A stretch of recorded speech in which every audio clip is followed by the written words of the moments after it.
ഫിറോസ് ഒരു തരികിട വീടുണ്ടാക്കി പോയതാണെന്ന് ചോദിക്കുന്നത്. അങ്ങനെയുള്ള ചോദ്യങ്ങൾ ചോദിക്കുന്ന ആൾക്കാരോട് എനിക്ക് പറഞ്ഞാൽ നിങ്ങൾ ഒരിക്കലും ഒരു ഇൻ്റർവ്യൂവിന് ചോദിക്കുന്ന സമയത്ത് അങ്ങനത്തെ ചോദ്യങ്ങൾ ചോദിക്കരുത്. നെഗറ്റിവിറ്റി നിങ്ങൾ ഒരാൾക്കും ഒരിക്കലും കൊടുക്കരുത്. അങ്ങനത്തെ ചോദ്യങ്ങളായി പ്രശ്നങ്ങൾ ഉണ്ടാക്കുന്നത്. നിങ്ങൾക്ക് ചോദിക്കാം ഫിറോസ് ഉണ്ടാക്കിയ വീടിൻ്റെ ക്വാളിറ്റിയെക്കുറിച്ച് എന്താണ് നിങ്ങളുടെ അഭിപ്രായം ചോദിക്കാം. വളരെ മാന്യമായ ചോദ്യമാണത്. ഇനിയിപ്പോൾ നമ്മൾ തട്ടിക്കൂട്ട് വീടുണ്ടാക്കിയെന്ന ആൾക്കാർക്ക് ആർക്ക് വേണമെങ്കിലും ആ വീട് വന്ന് ചെക്ക് ചെയ്യാം.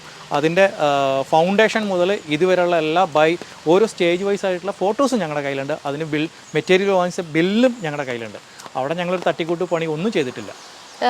ആളുകൾ പെട്ടെന്ന് ഇതിൽ റിയാക്ട് ചെയ്യാൻ കാരണം 1 വർഷം ആവുന്നേ ഉള്ളൂ ഹൗസ് വാമിങ് കഴിഞ്ഞിട്ട്. അതിന് മുമ്പ് തന്നെ ഇത്തരത്തിലുള്ള പ്രശ്നങ്ങൾ വരുന്നു, അത് സോഷ്യൽ മീഡിയയിൽ ചർച്ചയാവുന്നു.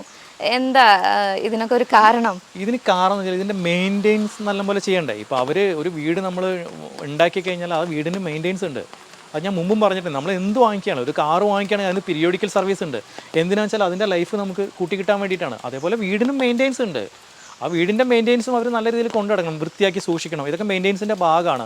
ബാത്റൂംസ് എല്ലാം കഴുകി വൃത്തിയാക്കി വെക്കണം. അതേപോലെ ടാപ്പുകൾ ഉണ്ടെങ്കിൽ അത് നല്ല രീതിയിൽ യൂസ് ചെയ്യണം. അവിടുത്തെ ടാപ്പുകളൊക്കെ പൊട്ടി എന്നാണ് ഞാൻ അറിഞ്ഞത്. അതേപോലെ വാഷ് ബേസും പൊട്ടി വീണെന്നൊക്കെ പറയുന്നത്. വാഷ് ബേസിനൊന്നും അങ്ങനെ പൊട്ടി വീടില്ല. അത് ഒരു ഫുൾ സെറ്റായിട്ട് വരുന്നതാണ്. ഒരു പക്ഷേ ആദ്യമേ വെയിറ്റ് കൊടുത്തിട്ടുണ്ടായിരിക്കാം. വെയിറ്റ് കൊടുത്തു കഴിഞ്ഞാൽ വാഷ് ബേസും താഴെ വീഴും. അങ്ങനെ മെയിൻ്റെനൻസും കൂടെ നന്നായി കഴിഞ്ഞാലേ വീടിൻ്റെ ലൈഫ് കിട്ടുള്ളൂ. അത് എല്ലാത്തിൻ്റെയും ലൈഫ് അങ്ങനെ തന്നെയാണ്.